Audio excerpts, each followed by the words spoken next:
Estas son imágenes de una masacre de la comida, una de tantas, en el sur de Gaza. Y es el motivo principal por el cual Israel hizo todo lo que pudo y efectivamente destruyó la Agencia para Refugiados Palestinos de las Naciones Unidas, porque esta gente llevaba comida a los lugares en donde estaban los palestinos que lo necesitaban adentro de Gaza.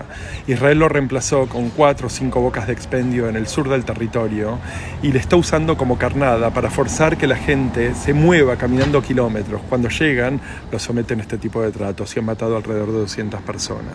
El uso de la comida y necesidades básicas como carnada para exterminar gente es un crimen de genocidio.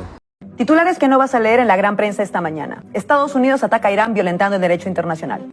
Otro, Estados Unidos apuesta por el espaldarazo total a Netanyahu en pleno genocidio.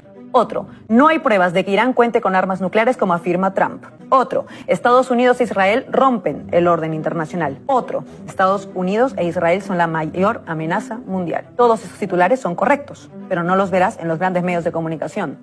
Durante meses, en particular desde que Rusia invadió Ucrania en 2022, llevamos oyendo que toca prepararnos para la gran amenaza mundial, la amenaza existencial. Por supuesto, en aquel momento nos decían que era Putin, como si el conflicto en Ucrania hubiera empezado recién ese febrero de 2022 y como si los Estados Unidos no hubieran tenido nada que ver, como si el 2014 no hubiera existido o como si la OTAN no hubiera querido ampliarse también en Ucrania, contraviniendo acuerdos previos con lo que entonces era la Unión Soviética. La amenaza era Rusia y el amenazante era Putin. Desde el primer momento denunciamos una invasión que no debía ocurrir y por lo mismo apostamos por una solución rápida que suponía lo opuesto a echar leña al fuego, diplomacia y negociación. Lo mismo que hoy algunos líderes europeos piden en la escalada entre Estados Unidos e Irán. Qué curioso, que cuando esto ocurría en 2022 nos decían lo contrario, que había que armar hasta los dientes a Ucrania, que había que hacerla más competente en una imposible guerra de ganar a una potencia nuclear como Rusia, que había que hacer de mensajeros de la OTAN y de los Estados Unidos en la región.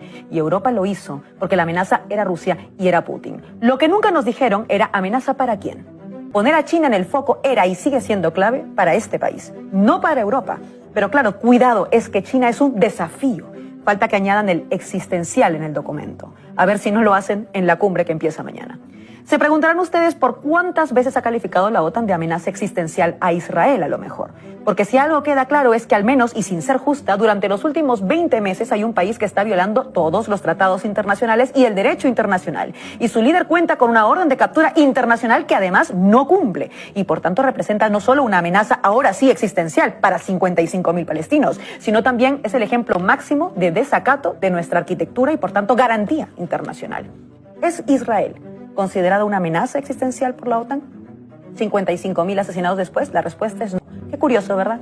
Que las amenazas existenciales sean unos y no otros, lo que justifica, por cierto, la implementación de sanciones diversas contra unos, pero no contra otros. E incluso que en el discurso, es decir, en los actos de habla, que es la forma en que se configura el mundo, de unos se diga que son amenazas existenciales, pero de otros se diga que hay derecho a defenderse, incluso cuando ataca ilegalmente. ¿Hay una amenaza mundial ahora mismo? Sí, sin duda. ¿Quién es esta amenaza?